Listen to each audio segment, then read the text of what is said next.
My pleasure.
And welcome to another exciting episode of The Energy That Surrounds Us. I'm your host, Michael. And tonight we are joined with a guest who, if you're a fan of the show, you might recognize from season 2. She is making a return. And so grateful. And in full transparency, was so grateful she was available tonight. And also, we had worked on talking about doing a show back at the end of last season, and it just wasn't in the cards. The schedules just were conflicting, so we're going to be bringing you part of that show tonight. So I am so blessed, honored, and privileged to reintroduce my friend, the one, the only, truly amazing Aw. Sarah Garcia, MoonGirl Mistress of the Paranormal. Aw, thank you for that lovely introduction. That's really sweet. I appreciate it. And thank you again for having me. Yes, I'm so thrilled we were able to connect. Absolutely. And so, one of the things that we were talking about doing in between October and December, we couldn't get the time to line up with our schedules. We were talking about doing a prediction episode because that is something you do. So, before sharing those, could you share with us how it works creating and getting predictions? Okay. Well, the way I broke it down, I broke it into what I feel as a psychic medium, and then astrologically, numerology, and the Chinese zodiac. And that's how I was able to come up with my predictions. Very cool. And so, are there any predictions that you want to share with us that came true? And you can, because in full honesty, these were created back in what, October of last year? Yeah. And actually, to be honest, I had already made videos talking about some things back in March of 2023. And I still have the videos in my social medias where I spoke a little bit about some of the transits, like Pluto finally entering Aquarius, and being stationed there for, the next 20 years and stuff like that. And some other predictions about elementals and water and our food and those type of things. And some of them already came true, just like some of them that I did, because I also went on another podcast in December to give my predictions for 2025, and I even made little videos about it too. So I've been kind of like posting a little bit, like, look, I said it. It's got to feel good when your productions come true. And I'm kind of curious when they don't. Do you sit there and be like, "Oh, good," because of free will, they're actually better that it didn't come true, or do you sit there and go, "Man, I can't believe I was wrong. How was I wrong?" Well, sometimes the predictions I think, are kind of dark, and I am a little bit hesitant of saying them. Um, but I usually do anyways, and I'm the first one to be like, God, I hope I'm wrong about this because I wouldn't want something bad like this to happen. So, for instance, like the whole COVID thing. Oh gosh, it was before COVID, and I remember I was doing a video about I forgot what it was. It was sometime during Aquarius season. I still have it on my YouTube channel. But through doing that video, I kept hearing "We Are the World." I'm sure to my 80s babies, y'all remember that song with all the singers doing "We Are the World." And I had to like kind of stop my like video in a sense, stop talking about what I was talking, and be like, hey, I keep hearing "We Are the World." I go, so I feel like, and I wasn't, full disclosure, I didn't know exactly what it was. I just knew that it was going to be something big.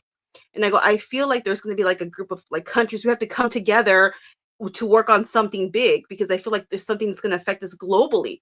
But again, I wasn't fully sure exactly what it was. And I was thinking in my head, I go, maybe it's like a war, or maybe it's something like that. I go, because why else, in my head, why else would we all have to kind of like try to team up to work on one thing? And then right after that, COVID hit, and I was like, whoa, okay. I'm glad it wasn't a war, but Jesus Christ, this really sucks. We had COVID, those Yeah. type of so sometimes spirit gives you glimpses of something, and you may not know exactly what it is, but something's coming, or it's going to affect this person or that person, or globally, those type of things. I agree, and I find it interesting too that whenever we think of like planetary unification, the first thing we all think is there's going to be a war. And it's like, yeah, we are so programmed that that's how we think that's what's going to be the unifier. And I was going to actually point out too on another front that it could be, you know, the world is unifying to bring an end to like all the trafficking that's going on, all the drugs being sold over borders, and all the chaos that comes with that, and people going into other countries to create crimes and disruption and cause all kinds of issues. And instead, the world's going to unify and say, enough is enough. We need to take care of ourselves and unify that way. Yeah.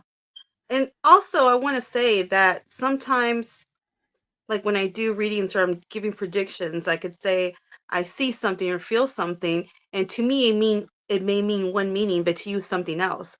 So, um, for instance, if I see a bear, with my third eye, and I'm getting a picture of visually a bear, to me, my first thought is, oh, strength, or it's time for you to be strong because something's coming, or but to you it could mean, oh, um my aunt who passed away had given me a teddy bear. You know what I mean? So you Right. kind of have to, I give you what I see, and sometimes you have to tell me, or we work on it together, because I'm like, I see a bear, and to me that's what I think, because I don't know your life, and then you're like, oh my gosh, yes, my aunt gave me a stuffed animal, and it was a bear, and I called him Teddy or whatever, those type of things. Yes, because as kids, we are so original in our naming. Right? Like, I got a teddy bear. What's his name? Teddy. Teddy. Oh, I love kids. They are so much fun. Gosh. So, have you had any that you're looking at that you've made that haven't come true yet, or the That timing they're still happened. happen? we're barely starting the new year one, ours at least. It's January, but also the Chinese New Year starts tomorrow or tonight, I guess, on the 29th of January. So I expect a lot more of those to come true um, within the year. Yeah. But we're just kind of barely starting here. But some of them have already come true. I had talked about how Elon Musk was going to have some sort of issue um, because we're going into the snake year. And he is a pig, which is his enemy. They're enemies. And so when that happens, when it's the year of your enemy, um, you'll be in your enemy year. So, you're going to get some sort of hits here. Yeah, And and I just want to say real quick though, when you're saying Elon's a pig, you're no, talking that's his side, not his. zodiac Yeah, sign. I just wanted to clarify that for people, so people aren't sitting there going, "Yes, he is." Well, you know what? Pigs tend to do well financially, or they always find a way, and they also really enjoy fine dining and may battle with weight issues. So, you know, Yeah, there's that sounds like Elon, all right. there's good trades and bad trades with every sign, just like with every number in numerology. We all have good trades and Western astrology too. Your Aquarians, your Pisces, whatever. There's always good trades and bad trades. It depends on Yeah. if you're vibrating at a high level or you're vibrating at a very low level. It's up to you. See, that's why I'm happy I'm the horse right now because I got no bone in any of this. I have no contentions or favors with snakes. Well, snakes are my friends. I'm an ox, so it's not my year, but snakes and roosters are my friends. So I'm embracing my snake friends. Lots of love to my snake friends. Mwah. Yep. See, that's why I say I'm glad I'm the horse. Is I can go either way. I have no As long as it's not bias. your enemy year, Exactly. you should be okay. But again, no year is perfect. Even if it is your year, you should have hopefully a good year at least. It's a great time for you to um, do investments if that's your thing. Or if you are someone who is in the entertainment business, again, if you are a snake, and if you are even an ox or a rooster, because again, they're your friends.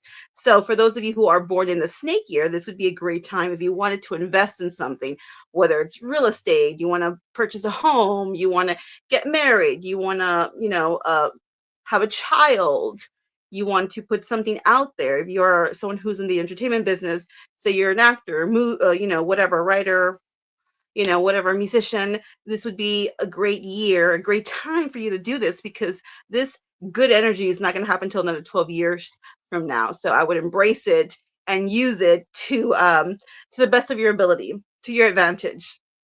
Yeah, and I'm kind of curious because I'm thinking about it. There's 12 zodiacs in the Chinese year, correct? There's 12 different, so it's every 12 years that your animal, so to speak, it'll be your year. Yes. And then every 12 years when it's your enemy year as well. So like I said, when it is your year or your friend's year, this is a time to embrace, that year and work on yourself, work on your finances. If you want to be in a relationship or if you already are and you want to work on that even more, that would be a great time to do that. But when you are in your enemy year, to my poor pigs, my people born in the pig year, this is not the time to do anything that's kind of risky. And I'm not condoning by any means, questionable behavior. But if you are someone who, you know, does things that you probably shouldn't do, this would be the year for you to not do it. This would be the year for you not to get married. This would be the year for you not to have a child. This would be the year for you not to purchase a large item like a home or real estate or a vehicle, those type of things, because there could be repercussions to that. And it varies, the repercussions. I'm Say kind if of you buy a car that's in your um enemy year, you could one maybe there could be car issues. You could, or maybe you can wreck. Maybe you can, have a horrible accident and you hurt someone or you hurt yourself or whatever, or it could just be a lemon that just doesn't work, or your finances, you're not able to afford it. I mean, it varies. It can be anything, but there will be issues, especially if you buy a car that was founded in your enemy year as well. so you know me, and I'm all about the positive and everything. So if it is the enemy year, what can you do to kind of try to offset and maybe not have all these, like, God forbid, you're having a child and you're like, oh my God, it's my enemy year, but the child is due this year. You can't not have the kid. So I'm like, is there anything we can do to make it less of a looming thing and more of a joyful? Well, listen, I'm not by any means telling people to put a hold on their life, because even with, Western astrology, sometimes when the planets are retrograde, everyone freaks out. They're like, oh my God, don't do. I mean, there's going to be times that even when the planets are not aligned in your favor, you have to put on your big girl panties or big boy panties and just say, F it. I'm just going to have to do this. So again, I'm not telling people to put their lives on hold, but I would not, if you can possibly avoid doing something that is risky, not to do it. Or obviously, again, like you said, if someone's pregnant and they're going to have a baby, I mean, there's nothing you can do. You know what I mean? You can't keep the baby there till the next year. Right. Just hopefully there's no complications. Um, but again, not everybody's going to have like a horrible time or have horrible things happen to them in their enemy years. Some of them are able to, like, fly down the radar. Again, just I wouldn't do something that's, I would say, that's really out there. Like if you have a choice to maybe, if you want to plan a pregnancy, I mean, sometimes happy surprises happen. You can't do anything about that. But if you're thinking about having a child, it'd be like, well, maybe we should wait till, if you're able to wait, the following year or whenever. But Yeah. by the way, if you are someone who wants to plan on having a child, it's always best to have him in your year or one of your friends' year. Just saying. But again, every 12 years, so it may not, it may be kind of hard. But there's just certain things that you can do to, I would say, lessen the blow, or just don't do anything that's kind of risky, or those type of things. I So you just can. had a funny thought pop in my head because they always say like opposites attract. So what And if they you're a do. husband and wife I'm and glad. your husband's in his enemy year and you're in your year? Do you sit there and wait, or do you go, "Hey, honey, this is my year. I'm carrying the kid," and vice versa? Are you able to offset it that way? Well, here, I want to say this. First off, most you are going to be most attracted to the person who's in your enemy year. That's just the way the world is. Just to, give us a good old screw over. You're going to be most attracted to someone who's, yeah, but there could be issues there, in the marriage or relationship. Just saying. Um, well, listen.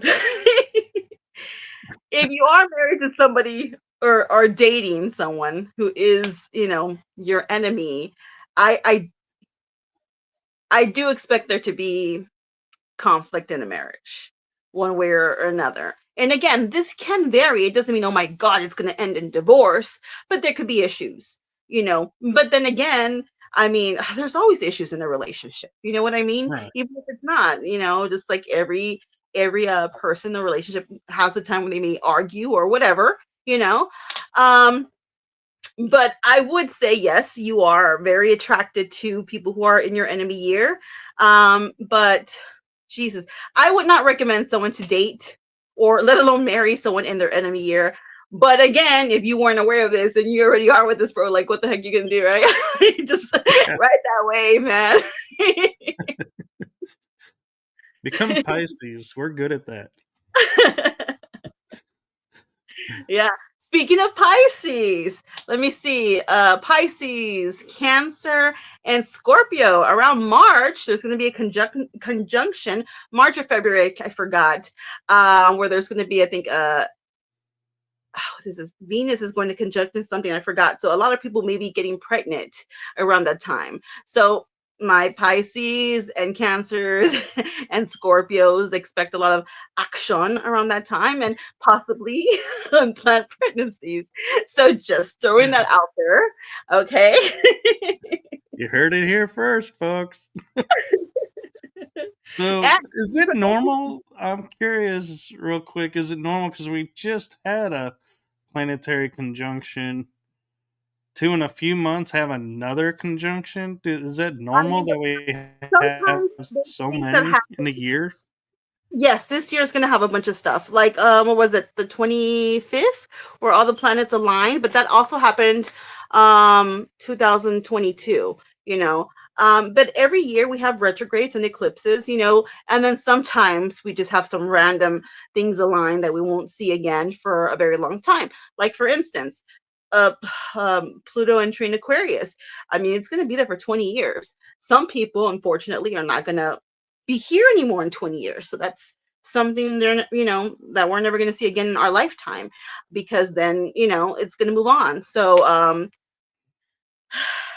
the planets do planet things, man. Right. And now you got me thinking because I remember going outside and seeing the Star of Bethlehem planetary alignment, and it was like, wow. And now I'm like in my head thinking, am I going to be around for the next one of those, or was it a good thing I went outside and actually saw that one? It's like you never know, right? It's a good thing. But I want to go back really quick because you said five. I forgot. What did you say five about? We're talking about numerology or something, or no, pregnancy. I'm sorry, I thought five in my head, my bad. For pregnancy, for those of you who are trying to conceive and are having a very hard time conceiving for whatever reason, try to conceive on the fifth day. That is going to at least um, heighten your chances of pregnancy. Now, if that doesn't help, unfortunately, there might be deeper issues. But, for those who do want to have a child, try getting dirty on the fifth of every month, man. And it's helpful we are in a 9 year because that's a finishing if I Yeah. understand everything right. So it's Well, interesting how you're saying, this is, a lot of things are, and this is a year of this and that, and it's also the year of finishing. So it's like, huh. So if you can make it through, like you're saying, ride the wave, yeah. it'll be over. Yes. Well, the numerology for 2025 is a 9 year. Now, nines, they're a complicated number. I'm gonna say that, because nines they embody the energy of the other numbers before them besides their own. Okay, so keep that in mind. And every number has good traits and bad traits depending if you're vibrating at a high level or a low level. So imagine you're a nine, you're getting the traits of the other ones, but you're vibrating at a very low level. You are getting like the bad traits of those numbers and yours. So this is why sometimes nines get a like weird, I won't say a bad reputation, maybe bad reputation, or they're like kind of unorthodox in a sense, because again, if they are vibrating at a very low level, they do have the potential to be dangerous. They do. But if they are vibrating at a high level, remember, they're also going to get the good traits of those other numbers and that number. So they can be immensely intelligent, wise, clever. There could be a bunch, they're very talented as well, because they're getting the good traits of the other numbers. And this is why a lot of musicians or happen to be a life path number 9, because they're very talented. And even, I'm sure a lot of you have heard of the 27 Club. when a lot of musicians have passed once they're 27, right? If you guys are familiar with Right. that, Janis Joplin, Jimi Hendrix, Kurt Cobain, oh my gosh, Amy Winehouse. The list goes on and on. So 2 plus 7, I'm not great with math, but I believe that's a 9. Yep. It's the number of completions and endings as well. So they came to the world. They came finally completed what they were meant to do, and then they moved on. So I do expect there to be a lot of people passing away this year, unfortunately, for whatever reason, but there will be a lot of people passing away. I also feel, especially in the music department, because again, we spoke that a lot of them are a number 9, life path number. And these probably more than likely are people who have already been there for a while. You know what I mean? Like they've made a name for themselves, in other words. Um, Right. so yeah, I do expect that. And even the past year, there's been a bunch of craziness in the music industry with like certain rappers and all this other craziness coming out.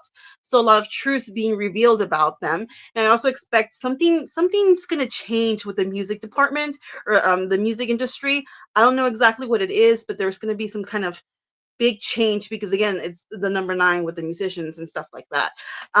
But yes, I unfortunately I do feel that there'll be a lot of endings for people, and tearing it down. But if it makes you feel better, next year there'll be a whole lot new beginnings. Okay, so a lot of rebuilding things. A lot of businesses that have been here for a long time, I also feel will end up closing down, unfortunately. So Well, and another way to look at it too could be like, say, you have an R&B artist who is a 9, and next year, we're not saying, the ending means death. It could be he decides, hey, let me try country and start trying to make a name in a new genre and switch genres. That's an yep. ending and a beginning. So we're not.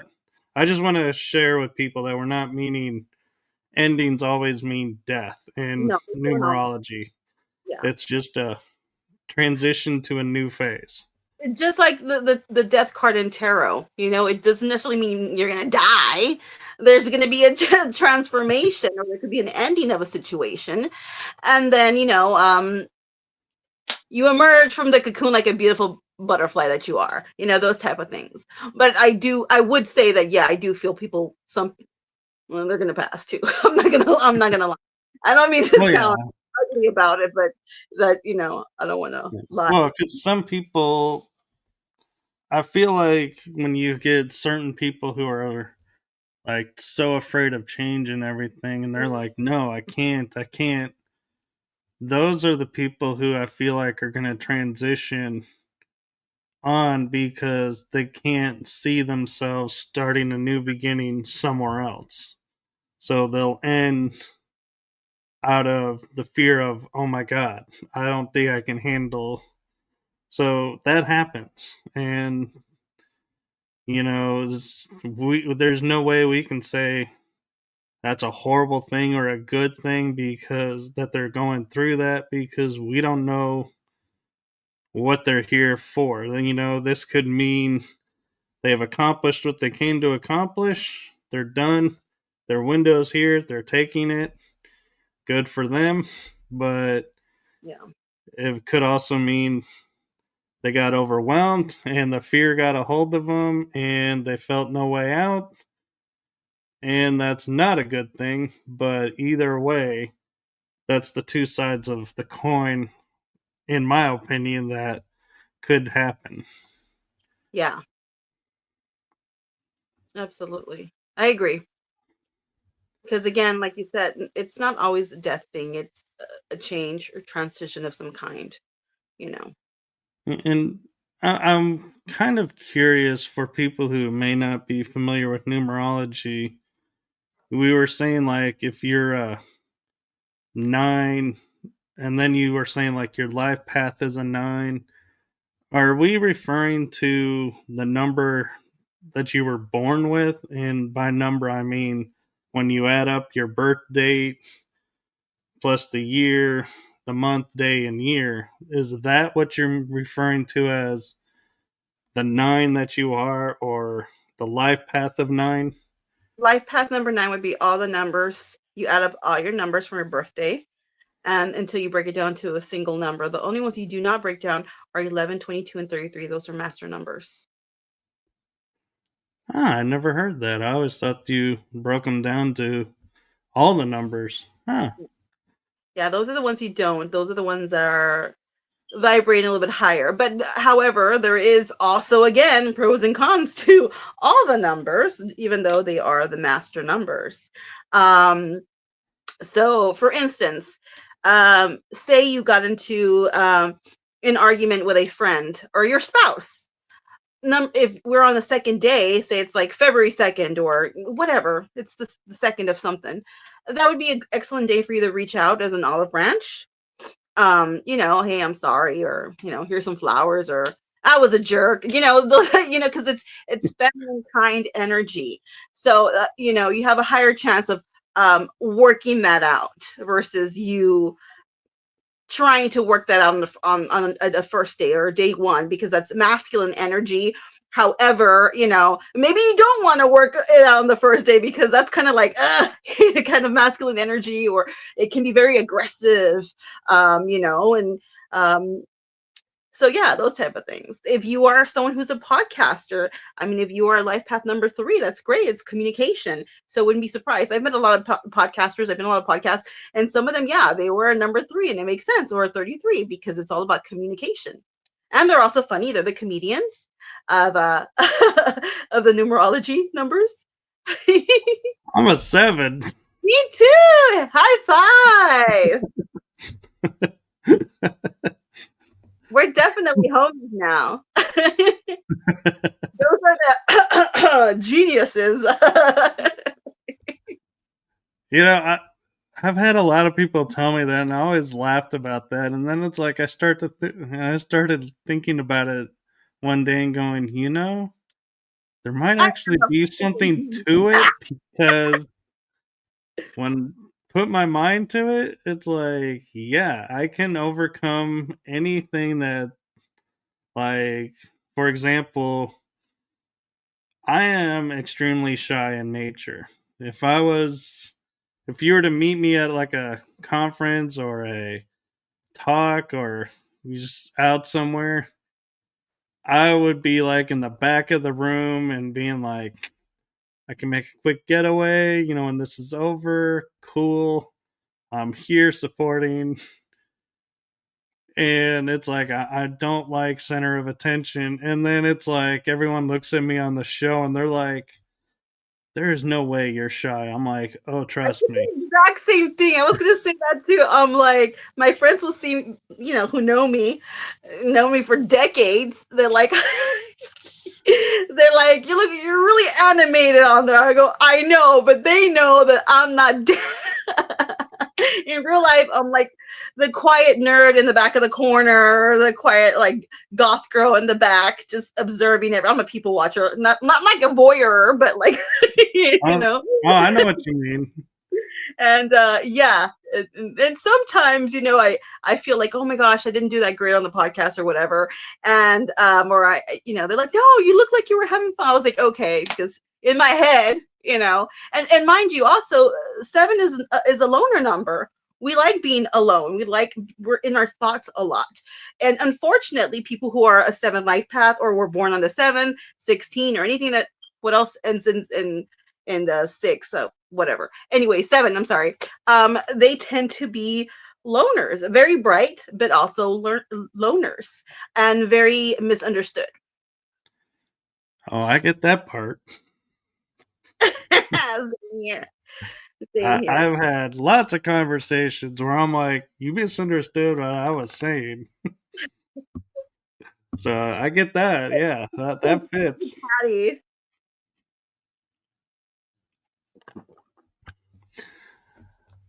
So going back to the predictions, is there any? one that you feel like you want to share with us that you haven't shared, and put it on record as saying, January 28th, 2025, I'm predicting this is going to happen possibly this year or next year? Well, I'm going to be honest with you. Some of these predictions I had already made videos about since March of 2023, and they're out there, so you guys can look at them. So you don't think I'm lying. But I did say that because Pluto being in Aquarius and finally stationed there for the next 20 years, there was going to be a lot of like protesting, possibly riots, which we've been seeing. People wanting to, take back control of their lives and rights and stuff like that. I also said there was going to be things with astronomy, maybe discovering more planets or black holes or stars or whatever it is, something to do with that. I also said that we were going to see more of the aliens and elementals. It was going to be more of a norm to see them, in other words, and here we are. We've been seeing more of them and stuff like that. I also said something to do with people wanting to build more smart cities.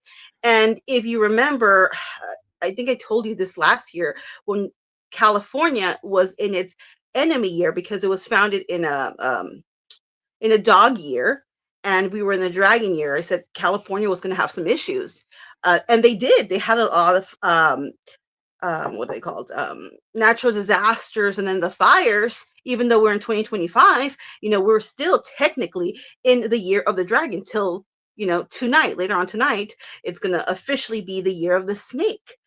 So a bunch of things already kind of happened here.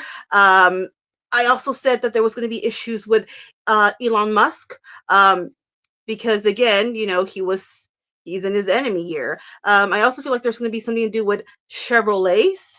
I wrote this down. I want to make sure I'm saying it right. It was Chevrolets. I don't want to give a different car. Um, Chevys. Okay, yeah. yeah, Chevrolet. yeah, Chevrolet, Chevys. Yes, because it was founded again in a pig year.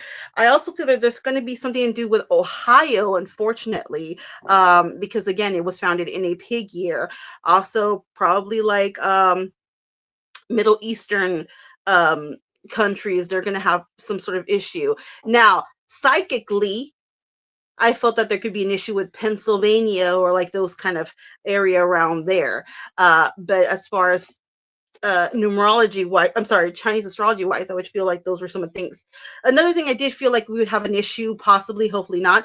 And I did say that again a bunch of times. There was going to be issues with our meat, our food, because yes, since Pluto is an Aquarius, but it's also a fixed sign like Taurus. Taurus rules agriculture, so water, our food supply, the animals, that type of stuff. There's going to be issues, and we've had like the bird flu coming back, and people questioning the meat, if there's what they're putting in the meat.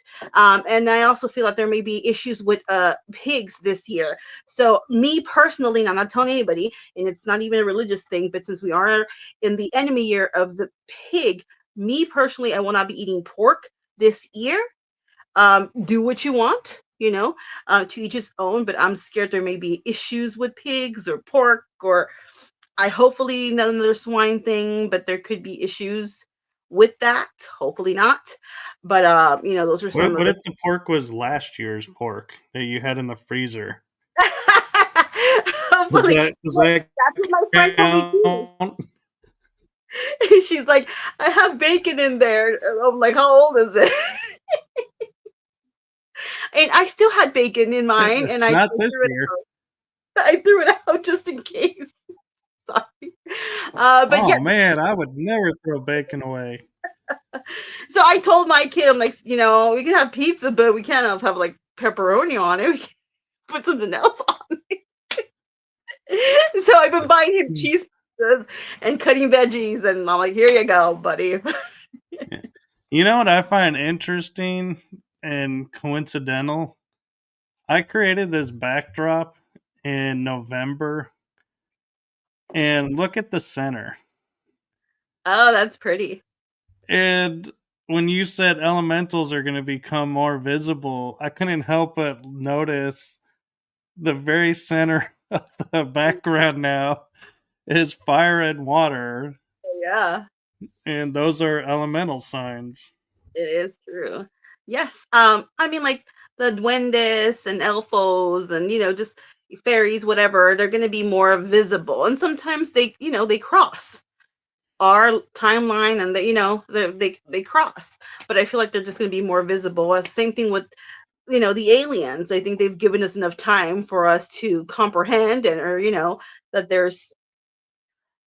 I just don't feel like they're what people think they are. They're interdimensional. They're, you know what I mean? They've always been here, I feel. I also feel like there's others who are from other places as well. And we will be seeing more of that. It's going to be more of the norm.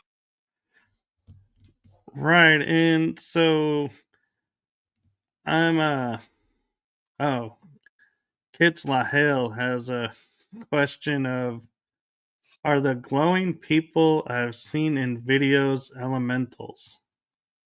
I don't know what glowing people she's speaking of. I'm sorry. I can't answer that if I don't know what it is. Yeah, I'm not sure on glowing people in videos, but I will say there. I feel like the veil is Oh, it's been different yeah. this year, and so it's like I know it's been told like oh disclosures coming, and this could there's gonna be some false flags around it, and I can't help wondering what's the coincidence of the elementals and everybody becoming more apparent and more visible in this time. And it's almost like, are we, saying to the world, hey, look, you can try all you want to hide us, but we're not going to be hidden anymore. It's, I hate to say the phrase coming out, but it's kind of like what they're doing though, is they're leaving the shadows and coming out into the light and saying, here we are, we've been here, now, Like you had enough time. Now we don't give a crap. Like we're gonna be yeah, seeing. we're tired of waiting. Yeah, you had enough time to process that there is, possibility of us being here. So ready or not, here we come. And yeah, Yeah. definitely. I also had put here, because I wrote it down, um, that there was going to be huge changes, when we've already been seeing this with technology, things that we've never even seen, and some of them are going to coincide with the um, health department, those kind of things, medical field. So I do feel some of those things as well. And we've been seeing, the AI is going to be, it's going to be crazy by the time this transit ends. Because, mind you, remember, Aquarius rules also technology, although I am horrible at it. I'm an Aquarius Pisces cusper. Yeah. I'm bad at it, but they rule technology. So we will be seeing a lot of that stuff for sure. Well, Um, and I always will say to people, I'm weary of AI, I don't and like it's it. not because of artificial intelligence itself. It's because no matter how smart it has a base programmed by someone. And if that person had a nefarious plot in mind, that system has it as well because it's been programmed into them. Whereas you could have someone who had the most benevolent thoughts in mind programming it, and that's where it's going to go. That's the problem I have with AI, is it all is dependent upon who programs it. I am scared of AI. I'm going to be honest with you. I'm scared of. I feel there will be repercussions to that sometime, and that's gonna suck. I'll say Yeah. that. Uh, it may not be this year, but there's gonna be things I just, yeah, it's it's going to get too out of hand, I feel. And Yeah. unfortunately, it's unfortunate because I mean, you could do so many great things with technology, but I also feel like in the wrong hands, I mean, sheesh, that's a lot.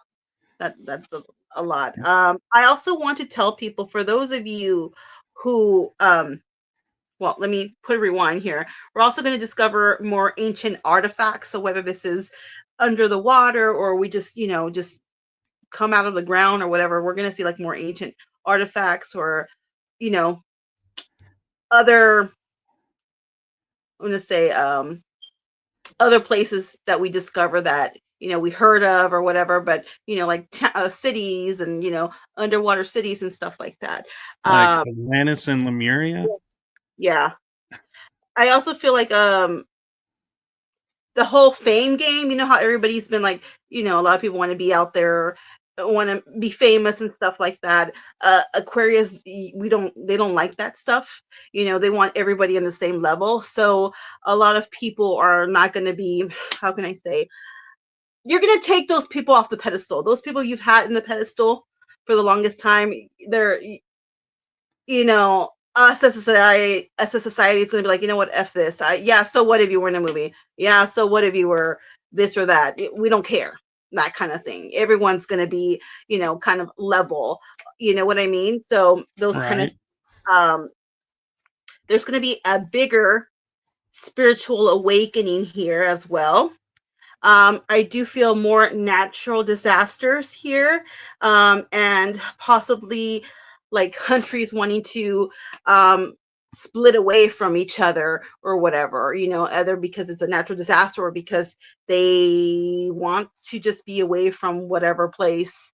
You know what I mean? They want to pull away and be their own little island or their own little whatever kind of thing. Um, I also encourage people to do collaborations. There may be, because Aquarius is the humanitarian and it rules, like society people. So there will be people doing a lot of collaborations, or I encourage you to do collaborations. This is going to help you. So there could be like small communities being built, or people networking a lot. Um, and it's going to help a lot of us as a society as a whole. So I encourage you guys to do that as well. The currency is going to start being different, although we're already seeing that. By the time this whole transit's over, we're not even going to use money anymore. It's going to be all like digital and stuff like that.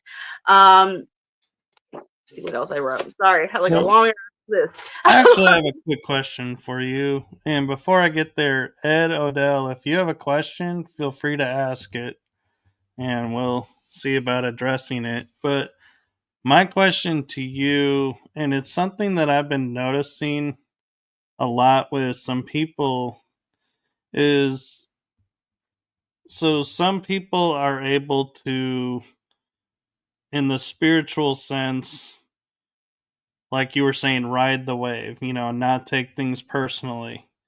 So for people who struggle with taking everything on and making everything personal because they don't understand how not to, do you see any advice or anything that can help them with that? I mean, you're gonna get some tough love from me. I'm gonna just tell you, there's gonna be a time where you're gonna have to grow a thicker skin, because this is a time of evolvement, in other words, and we all have a sad story, and you all have time to mourn. I always tell people to honor your feelings. I hate the fact when people say, oh, just get over it, or if you're mad at somebody, it's like drinking a poison, hoping that they get poisoned. But I get what they're saying, but I don't like that, because you're forcing the healing process. I think you need to honor your feelings, mourn the loss of whatever it is. And then when you're ready, it's not forced, then you can do the healing, then you can let go of it, that type of thing. But yes, I think people need to honor their feelings and then really do the shadow work. And I think that's going to help people, in a sense, to, I want to say, like, maybe I don't want to even say grow a tougher skin, but it's kind of like being able to release that and maybe not being so sensitive about certain things, or, being able to actually, go with the flow and not take things too personally. Because there's always going to be that a hole somewhere. at work or whatever. You're always going to have to deal with that, especially in the paranormal community. You know this. We all know this. You know what I Well, mean? So it's kind of hard, but I say if you are someone who battles with these kind of things, honor your feelings, do the shadow work, don't repress it. But when you're ready to release that, when you're ready, not when you're being forced or pressured to, that's when you really grow. That's when you really heal and evolve as a person. so I'm actually going. I appreciate that, and yeah, that's great advice. And I'm gonna kind of put a condition on it and see if that helps some people as well. And that's the empaths who are constantly taking on others people's Yeah. stuff. They say, "Oh, I shield, but it's not working." That and so, what advice do you have for those types of individuals who are empathic and struggle with not taking on everything they're feeling? You're going to have to learn in your own way, because this works different for everybody, how to kind of turn that off. And it's a struggle and it's hard, because I can tell you there's been plenty of times where I've gone to a store and I have like a shopping cart full of groceries or this or that. The energy is so freaking nasty that I actually left my shopping cart and left, because it was too much. Or I was crying because I just felt all this ugliness or all this negativity, and it was not my energy. So even if you're someone who's very spiritual, or you're the best medium in the world, I mean, you're going to have your days where it's going to be very hard for you to shut that down. Some days you're very sensitive. Other days you're able to kind of like, tame that and handle that. Again, um, honor your feelings. And if you feel like you have to excuse yourself from something, by all means, you should excuse yourself, because sometimes this can be very hard for people. I'm not going to say there's like a magic potion or a magic this or that ritual to get rid of that. I mean, there's going to be times where the energy is too negative, too intense. And if you feel like you have to get out of there, you should. All right, yeah, that's great advice. And I noticed we're like 8 minutes from the hour, and I don't know if you have time to get into some more topics and maybe run a little bit over, or if you need to go. Um, okay, what do you want to talk about? Well, there was one topic we had talked about on the last episode we didn't have time to address, and we were talking about backstage before we came on a little bit if we had time for it. And so I'm offering to you, if you want time to share those. And those are your experiences, not of the paranormal, so to speak, nature, but the other field that we were talking about. Well, I know you mentioned star seeds, and you also mentioned, aliens, and I've experienced some of this before. Uh, One of them that I had, which was a few years back, and that one is the one that always stays in my head. And I think we spoke a little bit about it. Is where my sons were sleeping and their rooms are opposite each other. I was, or I didn't know they were sleeping. I actually thought they were awake. I was sleeping, but I kept hearing like a tick, tick, tick, like a winding, like when you wind a toy. And I was honestly too lazy to get up. My door was open, but I heard it getting closer and closer, and I thought it was my sons playing with like a winding toy, but they're older boys. And I was like, wait a minute, I don't we don't have any like winding toy, like they're not that little. Um and I tried to ignore it. It kept getting louder and louder and louder. And then I just knew it was right outside my door. My door was open, and it just kind of stopped there, but it got really loud before it stopped. And then I was about to open my eyes, and then and I don't even want to say this was sleep paralysis, because this was like sleep paralysis, but different. I'm not even sure how I can explain. Because with sleep paralysis, I'm usually I hate sleep paralysis, but I'm usually kind of scared, because you feel something. And again, I felt this thing too, but the energy was very different. And all I can say, it was something like mechanical. And I would get flashes, as a medium, trying to like break that barrier, but I could not break it. It was trying to like get the feelings of a car. It was something that you just could not break. And I couldn't move anymore. I couldn't open my eyes anymore. I was fully awake. I knew this thing was on my bed now. And I heard the kind of like mechanical thing. Mind you, I had my blanket on me and I was getting kind of scared, but I wasn't scared like I normally would be with sleep paralysis. I can tell you this thing, and I know it sounds crazy, but it was shooting a feeling at me, like a calmness. So I wasn't as scared as I normally would be, but I'm still stubborn. I was like, no, no, I'm not gonna calm down, but I kept feeling it throw a feeling. I know it sounds crazy. And then my blanket was removed from me, and I would get flashes of this little machine. I didn't see the grays. I didn't see like other reptilian or other kind of aliens. This was the little flashes I got was something small and mechanical. So I don't know if this was something an alien sent or there was I don't know, but I know it was definitely alien like, and it had to do with extraterrestrials. And then I felt it scanning me, and it was, and mind you, the lights were off. But even when the lights are off, when you see like a flash, even if your eyes are closed, there's like a light. And I felt it going higher and higher, and I started freaking out, and I really started panicking, and that's when I felt that feeling of calmness, like, so I wasn't so scared, but I was uncomfortable. Then it started getting closer and closer, and I kept fighting it as much as I possibly could.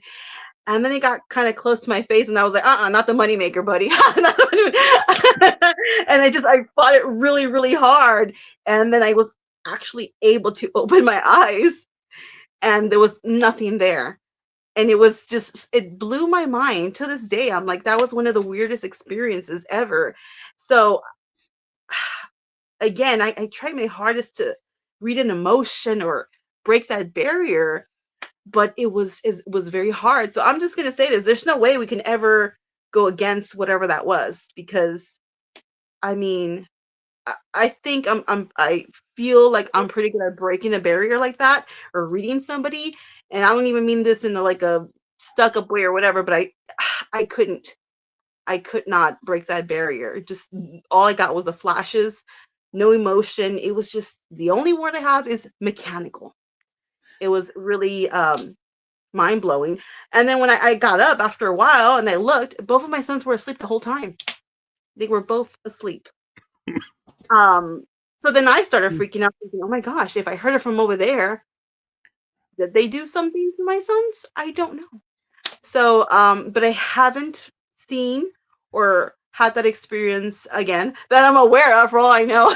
you know, Right. And you in your sleep for all you know, and just, I, fi- I kind of find it interesting because sometimes, like, a lot of people will say, like you were saying, picking up on the calmness and picking up on the sounds, not really seeing. And so a lot of people's minds will start to go and try and make sense of what everything that's going on. And so it's interesting how yours was to the technical side because you're like the clicking.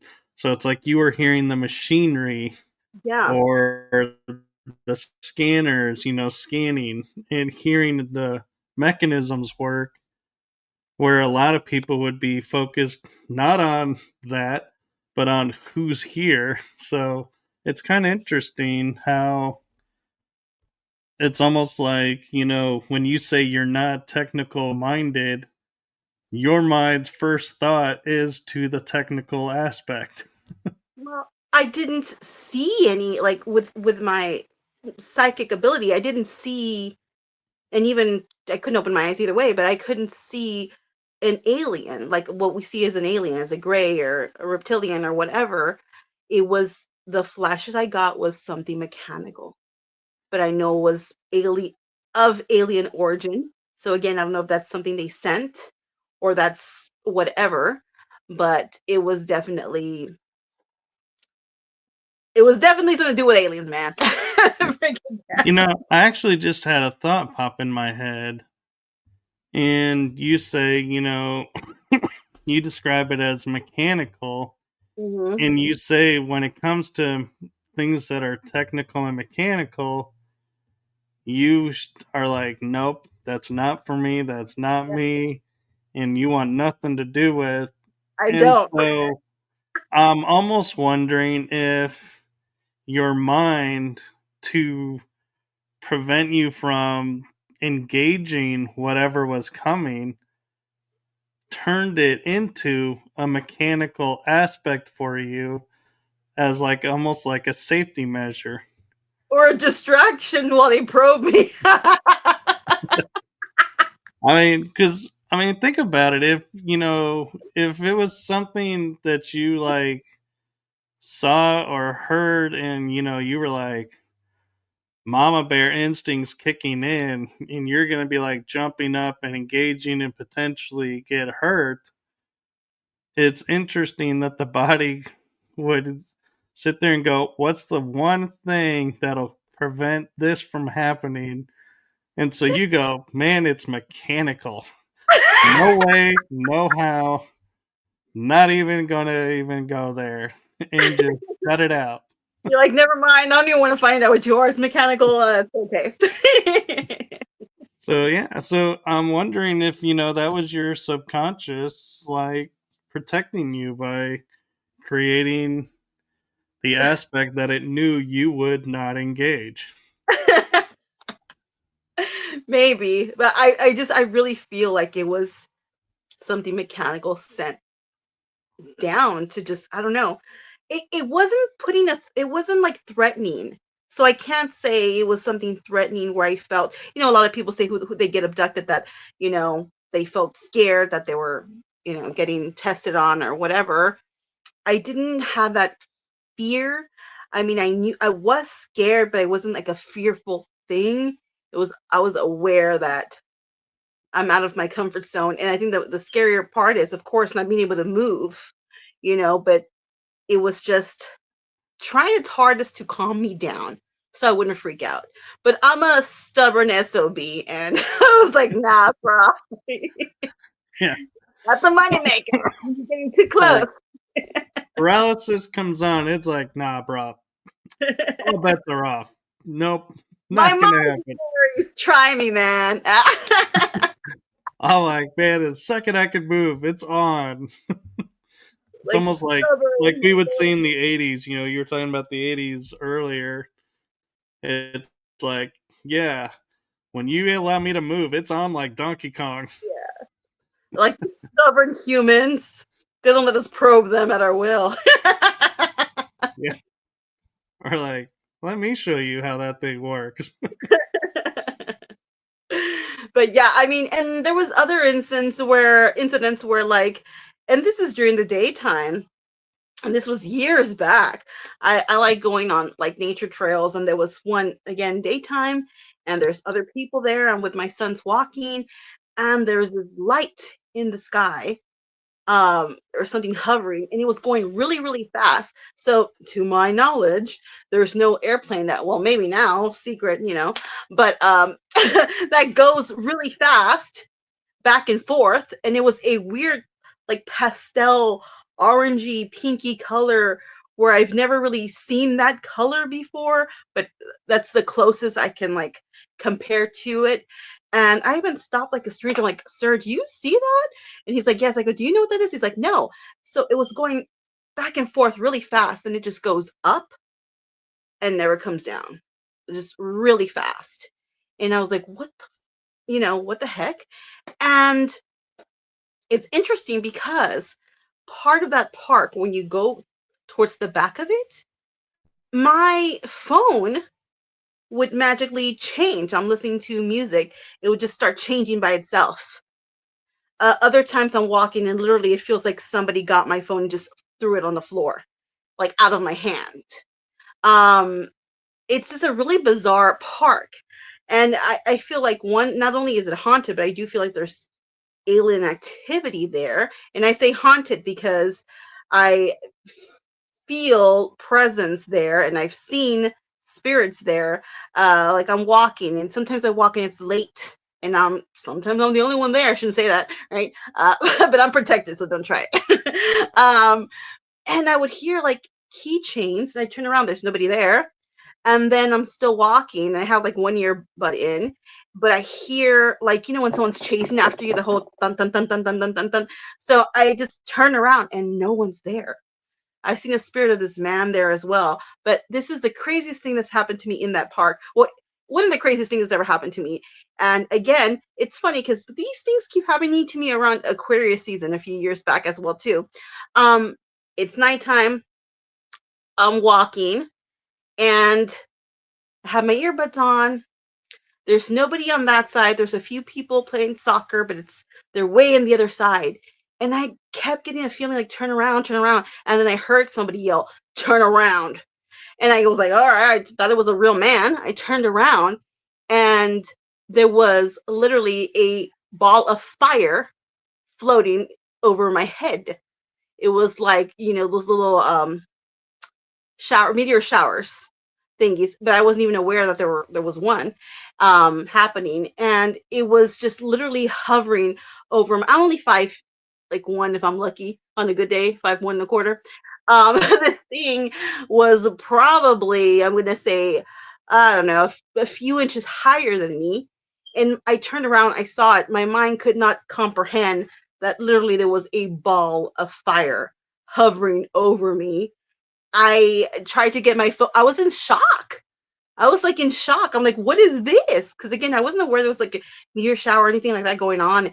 And I try to take my phone and I'm like shaking. I'm like, what? Oh my gosh. And then it falls in the pavilion. And then the ducks come out of it. And then I see a line of like those dead fish or what, I don't know what the hell it did to the fish, but they're all like in a line now on the rim of it. And part of me, yes, wanted to jump in there and get that. But, first thing that comes to mind, I'm like, alien. So I was like, nah, bro, I'm not gonna, I don't want to get like, bring up another pandemic here or something. So, yeah, it's still in that pavilion, whatever that was. But that freaked me out. And it wasn't even thing like spirit. Well, I guess maybe, but it was just, yeah, I couldn't comprehend there was a ball of fire over my head. Yeah. You know what's really interesting? We missed the first half of that story because my internet all of a sudden started dropping out. My picture disappeared, you froze, mine would reappear, yours would then disappear, and Wow, you were like really choppy, and then all of a sudden it was like everything was clear. And we're back. that's Everything, and I was like, wow, what part of that story did they not want us to hear? Because yeah, that's the only way I could describe it is because I'm like strong Wi-Fi. I'm like right next to the router, and all of a sudden it's like it just dropped, and I'm watching the screen, and I'm like, why is she spinning? And her picture disappears, reappears. Mine spins, disappears, reappears. wild. But I was never kicked out of the show. That's the strangest thing is because And when I disappear from the screen, it normally throws me out and it's like you need to re-enter the studio, and I'm like, man, that is that's definitely not going to be any fun. But I was sitting there going and watching and going, okay, when's it going to kick me out? And then all of a sudden he was back, and I was like, yeah, that was weird. that's definitely strange. Yeah, that was. And I was like, I just wanted to share that with everyone because I'm sure the people that are watching, I kind of hope it does that, so people can watch and be like, what is going on here? But in the back of my head, I have a feeling the recording's going to be like totally perfect. And they're sitting there going, what is he talking about? That never happened. And I'm like, it happened. It's the aliens. I love when they mess with the tech. Yeah.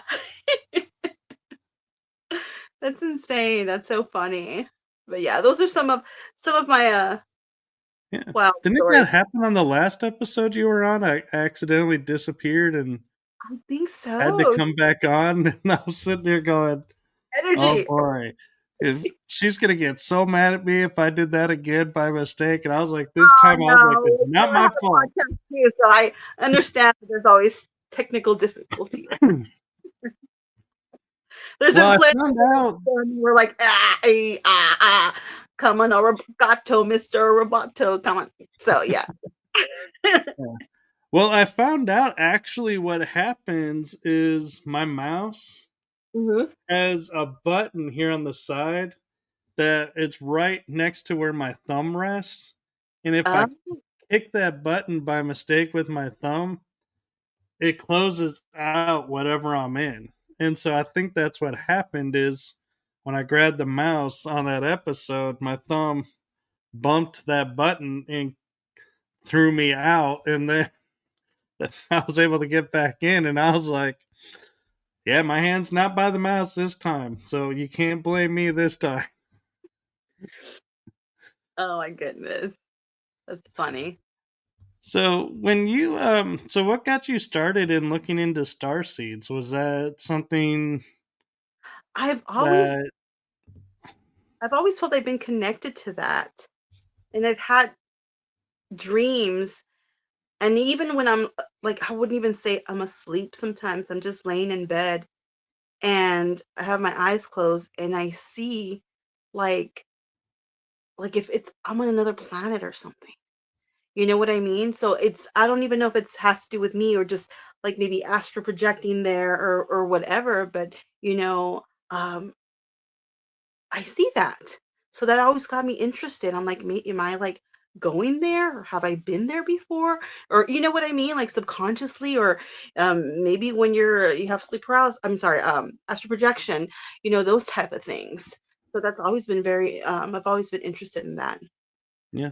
I kind of grew up around it being in the metaphysics and just Mhm. never realized it was, a term for it, but I would talk with people and I'd hear myself talking to myself and a lot of times I would be going, what is wrong with humanity? Why is humanity acting like this? And it's like I would hear myself and being like, why am I talking like an observer Yeah. and like taking myself out of the equation? And it's like, and seeing everything in a different way. And it's like, and then later on in life, I figured out, oh, there's a thing called star seeds and hybrids. And I was like, as I'm reading about this, going, well, now all these conversations I had growing up Now they and make sense. lately makes more sense. Absolutely. It's funny, So, right? Into those realizations, we put, those puzzles together and we're like, "Oh my goodness." Because even like with past lives and stuff like that, you know, um, had visions and well, I've had fears of water and this or that, and then I have visions of things, and I remember, oh my goodness, this is and it all connects. It's like a puzzle. Things come together, and you put them all together. That's also why I like doing different forms of divination. And going off the topic, but because of one thing, you can clarify another thing. Like if I'm going to do a tea leaf reading, clarify that with tarot. If I'm going to do a ruin reading, I can clarify that with shells or a bone reading with this or that. And it's just kind of puts all these puzzles and together and these different perspectives. And then you just put the whole picture, together and you get this big view of things. yeah. So, have you ever been in a reading for someone, like either at a fair or, through your work, and you're like, okay, the cards are telling me this, but hold on a second. Let me get these bones out. Okay, the bones are telling me this, so this makes more sense. And it's like, and start using different divinations in the reading. And are people okay with that, or people start going, wait, I only wanted this. What is all of that? Wait, what's going on? Absolutely. Like for instance, sometimes at events, I will offer people, depends how long, like if it's a 15-minute reading, so I will incorporate um Chinese space readings, which I love doing. And I did yours. That was awesome too. That was. Yeah, I hope you liked it. I hope it I resonated. did. So he sent me pictures of his face. Yeah, but so I'll give him like a face reading, and then I'll do a little bit of a numerology for them, and then I'll do some Chinese astrology with that, and then we have time. We'll do like a tarot or something, whatever I can pack in those 15 minutes, like kind of fast. And then if they want to book a longer reading, whatever. But yeah, and I tell people, look, this is what I'm going to do, and I hope you're cool with it. And they're very intrigued by it. And some people have never heard of some of these things, so it's always fun for me to introduce new things to people. And so, real quick, when you talk about doing runes, are you talking like the Norse Yeah, runes, or because I think I found out that there's actually different types of runes. yeah. There's even the witch ruins, and there's just some. I have a bunch, but like here. Yeah, Like, those type of things. But yeah, I mean, I've always found different divinations being very fascinating, and I've spoke about this before. It's like um I've always seen spirits go since I can remember very, very young. And but once I turned 12, it was like turning on, the light. It was like I felt like I just remembered all these different divinations, so I was able to like um do them really easily, learn really easily. It's like remembering. So, I mean, I had no prior knowledge of bone readings, shell readings, face readings, toothpick readings, those type of things, tea leaf readings, coffee grind readings, those whatever else I do, floral divination, nephromancy, a bunch of things. And I was able to just pick it up really fast. So I felt like I was just remembering, you know, past. So yeah. yeah. And so I know we talked about a few things on of your divination skills last episode, but you reminded me of one, and I'm like really curious. How does one read a toothpick? It's a thin piece of wood with 2 points. It's not like there's anyway. It's like you flip it in the air, and it's still going to be either a point somewhere. How does one read anything from that? Well, first of all, I want to say there's a lot of obscure divinations out there, some that people never even heard of. There's even, and I joke around this with a good friend of mine, Greg Bakken. When I'm on his show, we talk about this banana divination, where I do not offer these readings, okay, because I think it'd be awkward. But people like Oh, or okay, they would peel the banana and eat it, then you read the banana peel, or if you were going to do this like a video thing, you would do it for them. I do not offer that. That's weird. But there's those type of readings. There's asparagus reading. I know that would be I'm that's the just one for picturing in the all of you show guys. going, "Hold on, people. I'm trying to Okay? eat Peel this up as the fast as banana. I can for you, but hold on." And then of course, like bone readings, the ones you cast. But there was actually this man who was blind, who would actually read like your wrist and fingers, and his village, and he was the only person who did it there. And according to the village people, not the band, not the band, not the YMCA, they said he was immensely accurate. So yeah, I mean, again, there's so many different divinations out there. It Yeah, just because they're obscure doesn't mean they don't exist. yeah. So I'm just curious, just in a basic sense, what do you look at a toothpick to try and read? Because I'm really curious because I'm like, I Well, you mean, I pretty much just stick it in your mouth to like how you don't. clean things, and it's like, Are we reading like, oh, only the tip got wet from sticking in your mouth, so that means this, or No, it's not like that. This, I tell people, this is, if you're gonna do this, this is better for someone who is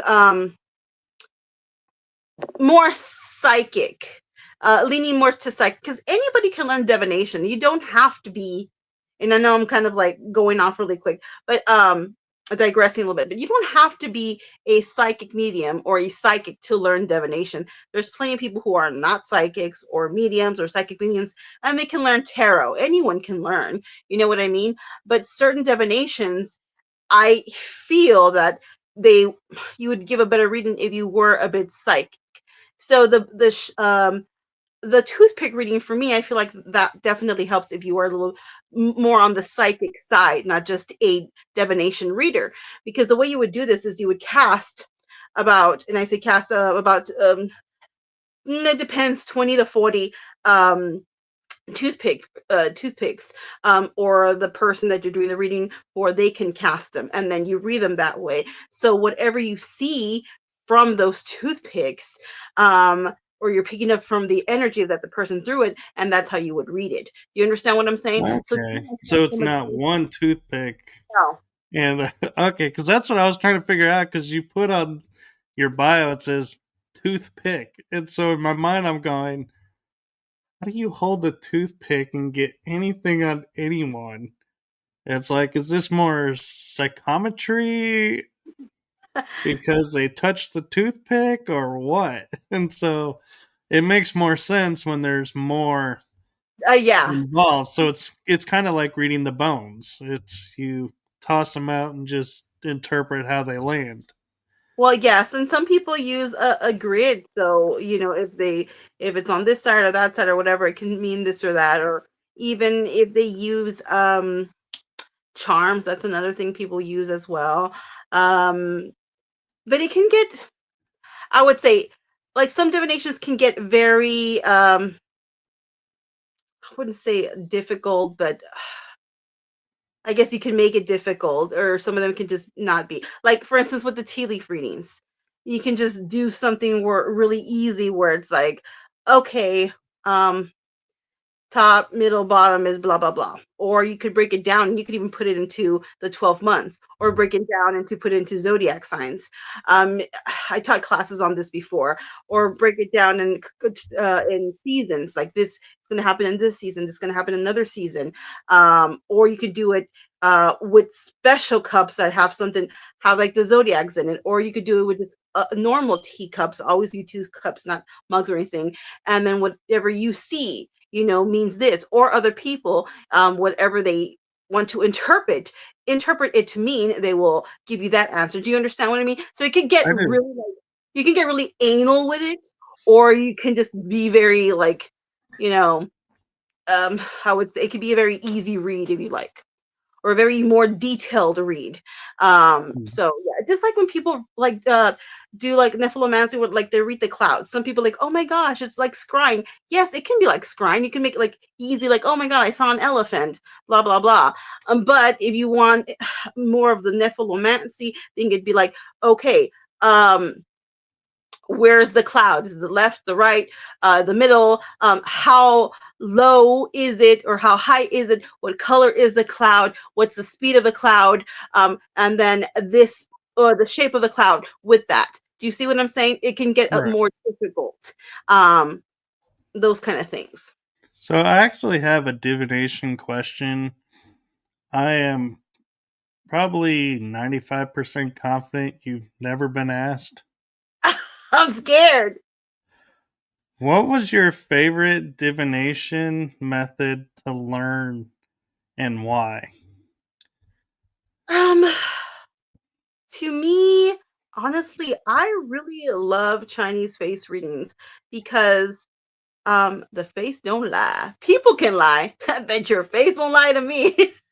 As much as you want to lie or hide something, I'm like, you have a suspicious nose. It's like an ongoing joke with my friend. I'm like, I don't like this person. They have a suspicious nose.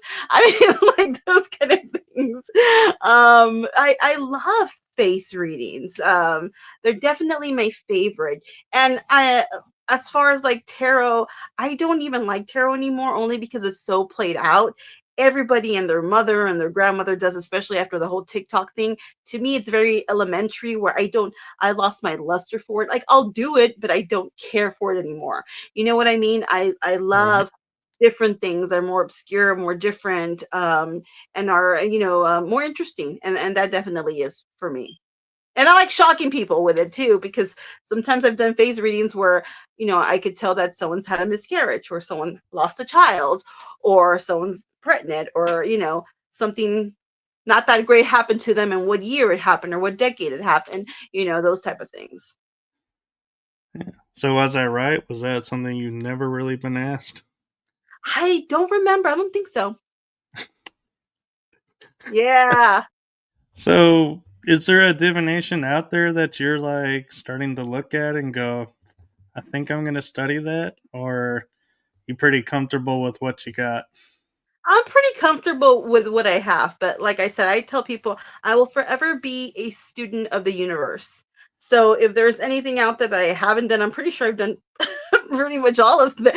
But you never know, I'm more than willing to jump into it. Yeah, and so I'm kind of, I'm not meaning to go crossing a personal line, but I'm like, because you talk about like face reading and how you can't, you see everything in there. Have you ever been at a date and the person you're sitting with and you're like, the second they sit down, going, "How am I getting out of this? What? And I cannot stay. How can I get out of this without being rude or anything because of something in their face?" I'm gonna be honest with you. There's been people I've met, and I'm like, oh nah, he's a fuck boy. I'm good. um, I'm good. I can tell a lot by several things. The laugh lines, if they go up to the up all the way up here, they probably have a hard time being faithful. They have a wandering bucket, wandering eye. They're oh my gosh, what's it called? The philtrum too. If it's quite wide, I'd be like, well, this person possibly depending on the person, and you can't just go by one. I'm going to make it clear, you cannot just go by one facial thing. You have to put it all together like a puzzle, because good trades can cancel out bad trades. You know what I mean? Right. So yes, so, I like to look at the philtrum to see like, oh, this person might have a problem, um, those type of things. Maybe I'm good. Yeah. Their lips too. I'm like, well, that person might have a lot of uh they seek a lot of pleasure. I will say that. So maybe, and by that they can be unfaithful, or if they have maybe possibly even like moles in their eyes. This can indicate people who have a hard time being faithful as well. Or there's weird, or they'll seek a relationship where it's an open one, I guess, if they have a hard time Yeah, I've never understood with one that, person. but yeah, I know what you're talking about. But yeah, So I've um never understood the point of those. so yes, I mean, even in not those situations, but just in social situations, or when you first meet somebody, a female or male, doesn't matter, or a coworker, I'm like, oh no, I'm not gonna like this bitch, or no, I'm not gonna like him, or no. And other times, like if say I have to go somewhere and I'm alone, I see there's like a group of people here or there, I will look at them. And there's facial things about them where I'm like, okay, I know if I sit with this person, they're gonna be chatty with me, and it won't be an awkward weird thing. So I'll sit there, and sure enough, we're having a little conversation, and we're friends now. You know what I mean? So those type of things, you can really use all this to your advantage. It's really amazing, and that's why I guess that's one of my reasons why I love Chinese face readings. And of course, even the if you want to get in deeper, even medically as well. And remember, there's over 150 something ways to read a face. So everything means something. Every line means something on your face, whether it's vertical, horizontal, um, what place is it in your face? Scars, wrinkles, freckles. Do you have an asymmetrical face? Your hairline, your teeth, your tongue, moles, which that's just too much to get into with the damn moles. But everything means something. Your nose bridge, your ears, your earlobes, the little things up here in your everything means something. So yeah. So, and I'm gonna say, if you ever get a chance, do try and get a face reading, because yeah, I was surprised what all came through from just photos of a face. It was like, wow. Oh, And yes, for you guys that have beards, she does require no beard. It does well, make, I would there want is one stuff. with beer or without beer, just so I can tell you. I want to see like your chin and down here. So, but yeah, I tell people, please send me one that you have without facial hair and one with facial hair, because it does mean things when you have facial hair. And for my beautiful ladies out there, look, I need a no filter picture, girls. I like, because I'm gonna read someone who doesn't exist. I mean, honestly, and I'm not Yeah, shaming. I filter no sometimes too. AI photos. Yeah, and no shame. I just need a picture of your natural, beautiful face, just so I can give you, an accurate reading. Because if you give me one that's filtered, again, I'm reading someone who doesn't exist. And then you're gonna be like, nah, she didn't give me a good reading. I'm like, no, you gave me a picture with filter, girl. So I can't. And even ladies out there too, I tell them, or gentlemen, I'm like, if even one with makeup and one without makeup, because yes, even your makeup can tell me something about you. How you do your makeup can tell me something about you. If you had work done, again, no judgment. If I was rich, I'd probably have work done too. But you know, kind of on the poor side here. Uh, that will literally change your personality. And I need a picture prior to the surgery or any work done, even if it was teeth, and one, now, the present moment, so I can be like, okay, well, because if I tell you something and I'm looking at you right now, you're like, that may not resonate. And I'm like, did you have any work done? You say yes. Then I see the picture of you prior to the work. I'm like, you see, this is why, because it does resonate, but it was when you look like this. Do you understand? And vice versa. So Right. everything means something. And again, your personality will change as well. You literally change your future. It's so weird when you do things to your face. Um, and the cool thing about this, and I'm really passionate about this because I think it's just so mind blowing for those who do have, especially my beautiful ladies out there who do have lines and wrinkles or fine lines and wrinkles. Again, if you do inner work and shadow work, because again, every line means something, and depending what it is and where it's at, um, you can actually heal in the sense heal, your wrinkles will subside a bit, and it's really amazing how that works. So yeah. Yeah. It's funny when you talk about guys having work done. To take a phrase from yours is, yeah, don't touch the moneymaker. Not the moneymaker. It's like, yeah, leave the face alone. That's the show. That's my show. I need my face.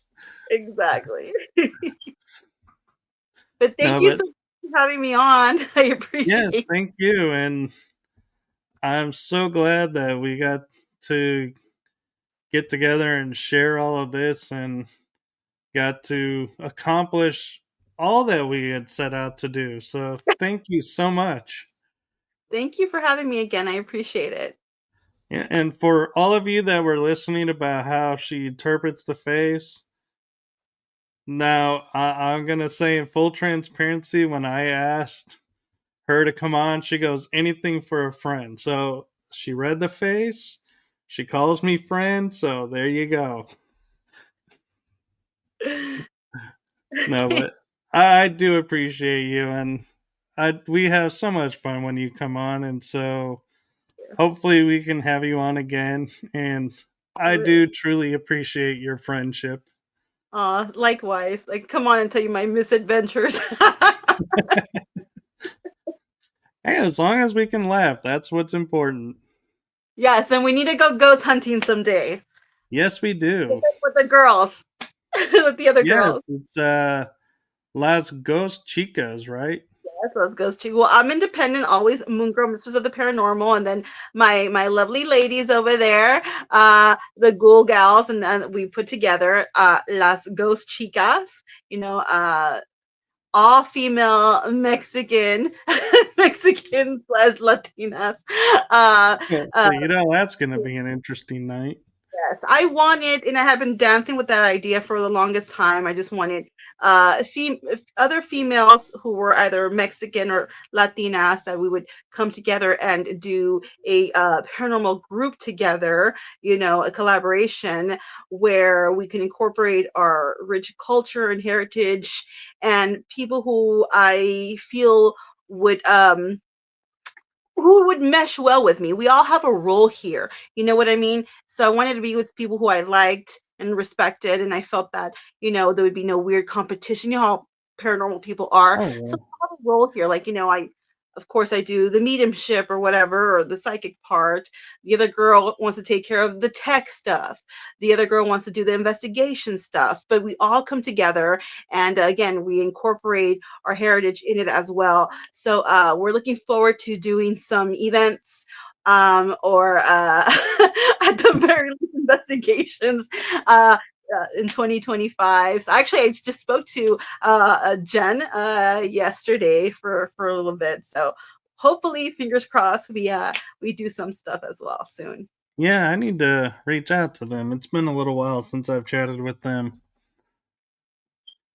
But Yeah, yeah, we had fun in Palestine, and then I wasn't Jennifer able came to on the attend. show. I felt really bummed out about it. I wasn't able to attend that year. I know that would have been so wild. Yeah. It was a little bit far for me. Although I've gone to a bunch of far places before, but it was kind of like a short notice kind of thing. So yeah, Right? Yeah, you but got I you love got to play in the Palestine long distance. because I've been there before though, and I love it there. It's so pretty and green, and it's the people are very very sweet there, very very sweet. I went Yeah, to I miss the Palestine jail. That was such a cool place, and the owners are so nice and awesome. So yeah, if you ever get a chance, go there because they Yes, are maybe super cool, and they have a cool setup. nice. I'm excited to see what misadventures we get into this year. This ghostly misadventures. Absolutely, man. We should totally make that into a show. The misadventures of ghost hunters. That could totally Yeah, make like a show. definitely. All right. Well, thank you so much. I'm gonna let you go and get back to your family and I know it's getting late. So thank you. I do appreciate you. Grateful. So have a wonderful night, and to everyone out there, thank you for watching and have a wonderful year. Make this a great year. Yeah. Okay. Good night, everyone.